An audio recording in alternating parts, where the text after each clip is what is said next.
Guys, it's time for romance. Looking at the current summer anime lineup, I gotta say, we'll be eating pretty good for a while. But before we getting into all the crazy stuff that still lies ahead of us, let's take a look at what last season had to offer, and if there was anything worth our time and love. Let's get right into it by addressing the obvious elephant in the room. Can a boy-girl friendship survive? You have probably seen someone shitting on Himari, who's this girl, at least once while the show was airing, and heard things like she's annoying, stupid, toxic, and should just shut the hell up. And all of this criticism, to be honest, is kinda valid, but I freaking love her. This girl combines some of the worst character traits we've seen from other annoying love interests in the past, but here it's done in such an unbearing way that I can't help but appreciate it. Surprisingly, all the other characters in this show, aside from my brother, because he's a real one, are arguably even worse. I won't get more into this one for now, because I truly believe you gotta experience it for yourself. And if you did, feel free to share your unfiltered opinion about this anime down in the comments. But even with it objectively really not being a great show, I actually enjoyed this one quite a lot. Kinda hard ranking it, but I'll go with B-. 単刀直入に言おう。君たちは本当の兄弟ではない。Of course.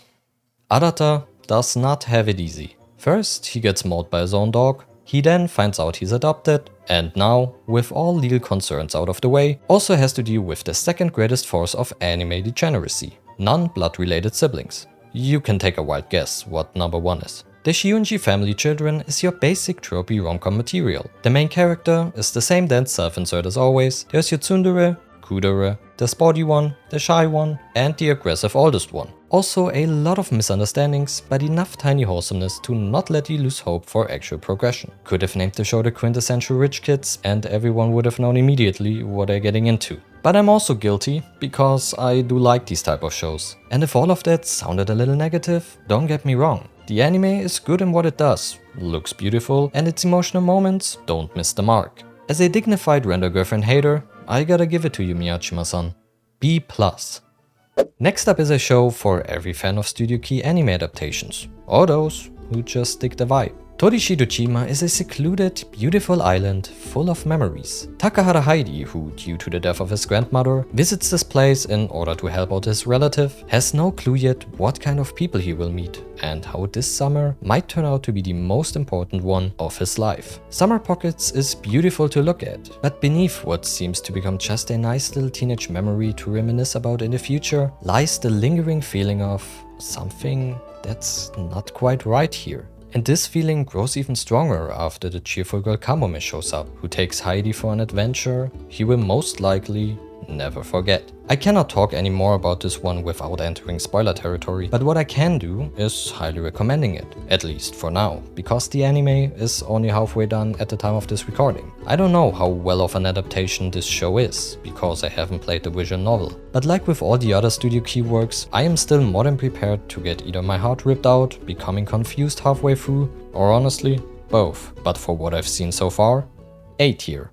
The Gorilla God's Go-To Girl is not only a wild title, it also makes hope for a wild premise. And to be fair, the premise isn't even half bad, but the execution is less than half good. In this world, humans receive a blessing from one of many great animal gods and obtain powers accordingly to the one they pulled in gacha. Sophia, as the name of the show suggests, receives the very rare power of the Gorilla God, which gives her an immense boost in physical strength and makes her a recruitment target for the kingdom's royal knights, which she obviously ends up joining. But even though she's a kind soul and very powerful, she's also way too passive in most situations, to the point where you just get bored of whatever currently happens. And the other characters in the show not being all that interesting to begin with, kinda seals the deal. But one good thing, the romantic progression, although it lacks emotional build-up, is at least there. And overall, it is not a bad show, just really mid. C tier. Philia is seen as a prodigy and considered the most powerful saint alive, but those abilities weren't gifted to her. From a young age, she has always worked hard to satisfy the people around her, because it simply was expected from the saint. But secretly, she really only longed for one thing her entire life: appreciation from her parents, something she never received. By being rather pragmatic and lacking social skills, the townsfolk avoids her, her parents despise her, and the prince, who's also her fiancé, hates her and wants her gone so he can propose to her younger sister Mia, who is the only supportive family member Philia ever had. When Philia eventually gets backstabbed by the prince and her parents, she ends up as the new saint of the neighboring kingdom of Panacorta, and is, very much to her surprise, greeted with friendliness, gratefulness, and admiration. I actually really like how this anime handles the theme of crushing the main character and then do a 180, because it's more about the psychological aspect of trying to be enough instead of taking revenge. For that, you have her sister. But a big hit this show gets for its ranking is that although I like the characters, the story is only okay, and that if you expect a decent romance, there isn't really one. It's very clear that the other prince here is in love with Philia, but other than that, not a single thing happens. Bare minimum starts with a B and an M, so B-. Ahaden-san got a second season, and oh boy, let me tell you that I haven't even watched the first one. But this one I did watch, expected absolutely nothing, and ended up falling in love with this anime. Catch Me at the Ballpark tries to get you interested in baseball and Japanese sports event culture, and it succeeds. I swear, if any of the stuff shown in this anime is even 1% as wholesome as presented, then slap my right cheek and call me Otani. To the stadium we go. This show has everything you can ask for. A lovable Garu teasing the exhausted corporate slave, a wife that truly loves her husband, the adorable stadium announcer who's crushing on one of the players in the most obvious way possible, and many more slice of life situations that are pure feel-good stuff. The romance aspect here is a nice byproduct and stays that way until the end. There's no real romantic progression after what's being established 3 to 4 episodes in, but it works out great nonetheless. I guess sometimes all we need is just good vibes and a cold one. A tier.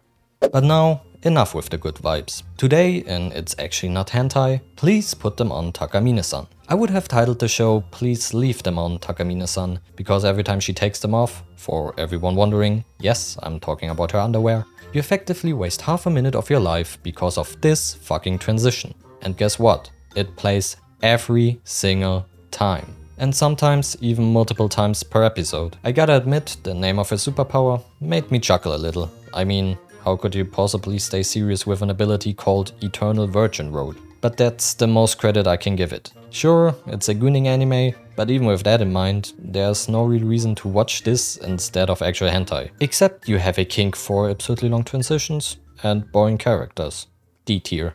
Now, let's talk about a better show. When I started watching Witch Watch, I really enjoyed it at first. Then this guy showed up and I didn't. But turned out, he's actually not as annoying as I feared he would be, so now I kinda like him. What it's about? A love between a witch and an oni. Actually, an obsessed witch who is also an idiot and an oni who is oblivious as fuck. But while the characters themselves are not really a new concept, the comedy situations they find themselves in are really fun. This show delivers on lighthearted comedy and is perfect to end a stressful day with. Also, I always love when an anime starts referencing other anime, and this one has a bunch of that. And one of its side characters really spoke to me on a spiritual level.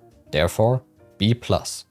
Yandere Elf is exactly what you'd expect after reading the title and looking at this cover. And I already know there are some of you watching right now calling this shit peak. I don't necessarily disagree when it comes to certain aspects, but all things considered, C-. Loving One Piece is an interesting one, because if you're a fan of One Piece, watching it will be the craziest 35 minutes of your day. But if you aren't, you'll probably be like, what the fuck? The shortest and most concise explanation I can give: this girl, named Nami, loves this guy, named Luffy. And just when they thought that it is kinda funny that they're both named after characters from the manga, this guy shows up. A hardcore One Piece fan named Usopp, who's also a freaking psychopath. Well, I'm a One Piece fan, so A tier.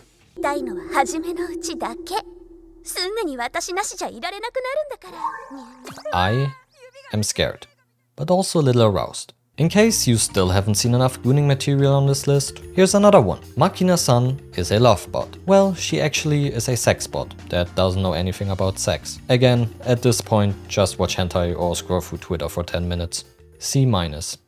Last but not least, Kowloon Generic Romance. I feel kinda clickbaited by this anime because it is anything but a generic romance. And speaking of romance, I absolutely love how it got implemented into the story here. Because, let's just say, it's difficult.